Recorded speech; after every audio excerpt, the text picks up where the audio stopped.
Hello Appalachian Living family. So today we are going to make an Appalachian fried cabbage recipe. So I've got me a big old skillet and I'm going to put the heat on medium. And to this skillet I'm going to add some bacon grease. You can add as much or as little as you want. Some people call that amount the swimming amount. You know, that's about 3 to 4 tablespoons. Now if you do not have bacon grease, you can use butter, you can use olive oil, or any kind of cooking oil you want to use. So we're going to come over here to the cabbage, and I'm going to take a few of the outer leaves off and put those in a compost. If you have chickens, I believe chickens might like cabbage, I'm not for sure. But I was looking online to try and find an Appalachian fried cabbage recipe, and I could not find it. Alright, so while the bacon grease is melting, we're going to cut up our cabbage. Now guys, you cut up your cabbage however you like it. If you like thin little strips, or if you like chunks, you cut it up to how you like it. And I kind of like mine a little bit on the thinner side. I guess kind of like rectangles like that. And then I'm going to put it off to the side while our bacon grease is melting. And let me get this cut up. Alright family, so we have our bacon grease has melted. And I know you're probably wondering what that brown stuff is. That is just some of the bacon bits. Alright, so I'm going to add my cabbage to the pan. And I did cut up the whole head of cabbage. Now guys, this is not, you know, like a health conscious recipe. This is just a good, cheap recipe. You can turn it into a main dish by adding, my mom liked to add some smoked sausage to it, like kielbasa. And you can even add little smokies to it, but I'm not going to do that today.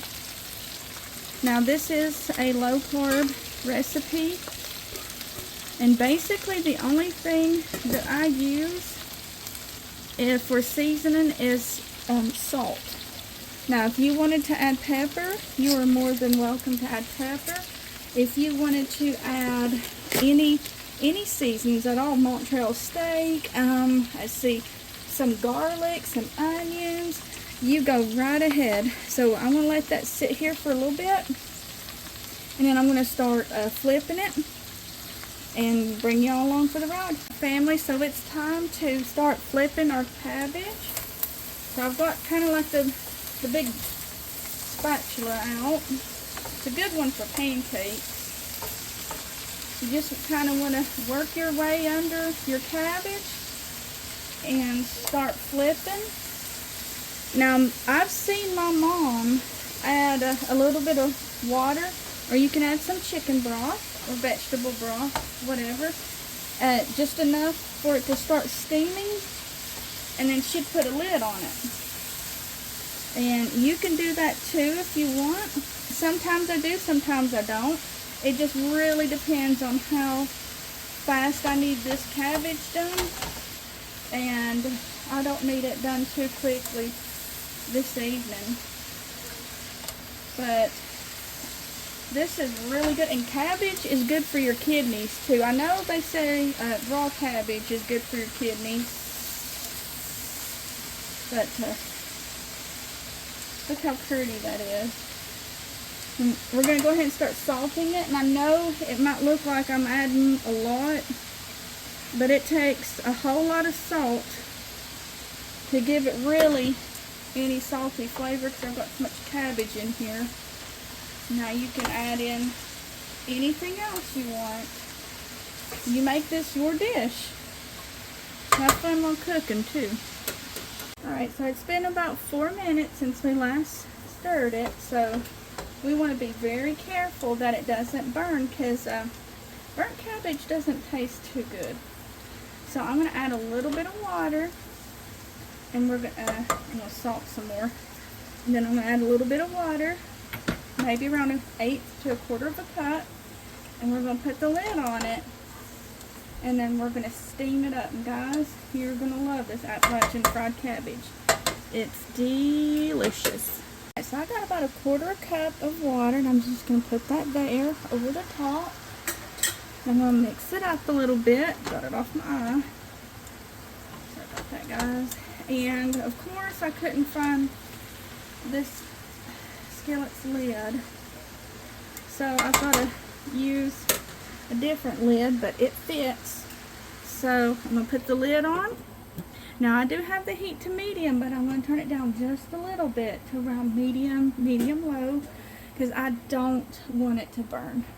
Alright guys, so we're going to take the lid off. It's been about 5 minutes. Now it does take quite a while to get Appalachian cabbage down. Now traditional Appalachian cabbage is cooked until it's pretty well cooked. We'll just say that. It's soft, but if you don't like that, you don't have to cook it till it's soft. You can cook it till your liking. Remember guys, add any cooked meats to it that you want to. Hot jows. Sorry, my son's playing a game and something jumped out at him. No. And bacon. Oh, he told me no. At Kroger, somebody just destroyed my car with the car. Oh, he's racing and somebody just destroyed his car, he said. Alright, so we're going to put the lid back on, and then we're going to let it cook some more, and we'll see in a little bit. Alright, Appalachian Living family, let's see how it looks. Oh goodness, it's looking good. Doesn't that look delicious? It is done. In the words of my mom, and quite possibly my great Aunt Arlene, you take your cabbage, cut it up, put it in some bacon grease, fry it, and cook the far out of it. Oh, Appalachian Living family, I love you guys. Hope you have a wonderful day.